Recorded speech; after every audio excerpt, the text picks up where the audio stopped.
Let me start by saying congratulations. Thank you. I'm fascinated by the editing process because ultimately that's where the movie comes together. So when did you actually finish this movie? Like yesterday? Are you still working on it? Yeah, that's how it feels. I've got to say, we were in Cannes yesterday, but the opening was Thursday.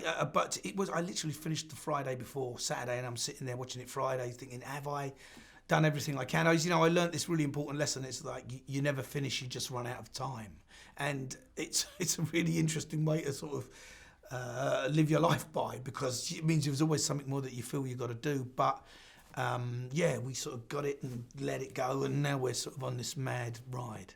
Yeah. I'm very curious, in the editing room when you're putting this thing together, the thing listen, you did such a great job with this material, but you managed to do some really hard stuff by making these fantasy musical sequences work with dramatic scenes. Like you did a great job with all this. Thank you. When you're in the editing room, for you, what was the toughest sequence, or the tone, if you will, of putting all this together and making it work?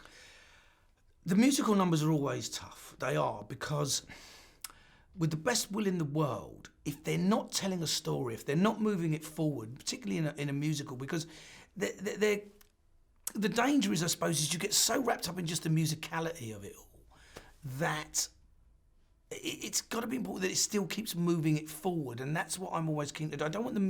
I never wanted the film to just sit back and go, okay, now we're just listening to some music, and I want to keep the drama alive. I want to keep it going, and sometimes I suppose when you watch it lots and lots and lots and you go through it, is that you can fall into the trap of doubting that's what's happening. Do you follow what I'm saying? Completely. And so they're difficult because they're so important. They're so important.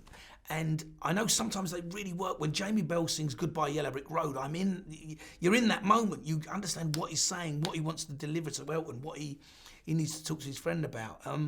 So they're the kind of things that I worried about. It's like, is it still working? Is it moving the narrative and the drama forward? Is the character still conflicted and growing and moving forward?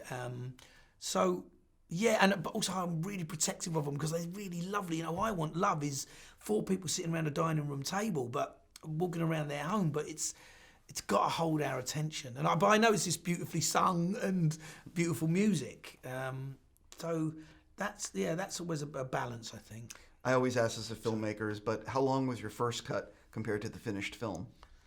My first cut was 2 hours and 48 minutes. And was that a cut that you were like, I can show this? Or that was like warts and all, that was everything? That's warts and all. No, that's what you learn is, or what I do is, you add all of these things. And with a film like Rocketman, it endeavours to be as layered and nuanced as possible. And so that's sort of like ordering everything on the menu and then going, okay, I'm going to take this and that makes the meal.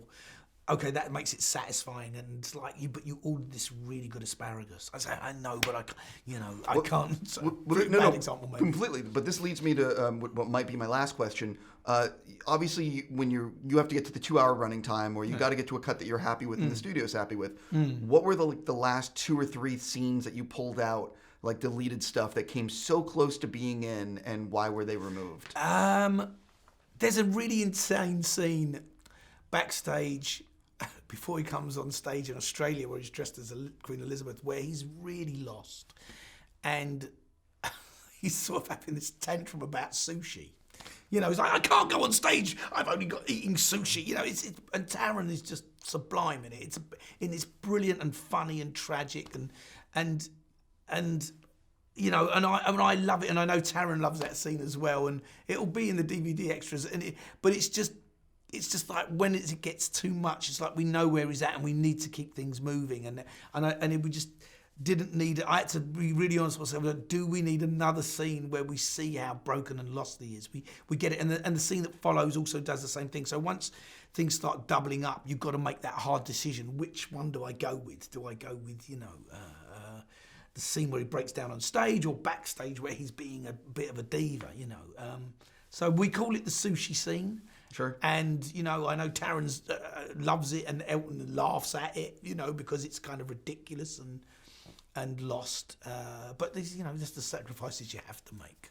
I gotta go. Congratulations on the movie. Thank you. Hope it's a huge hit. Thank you.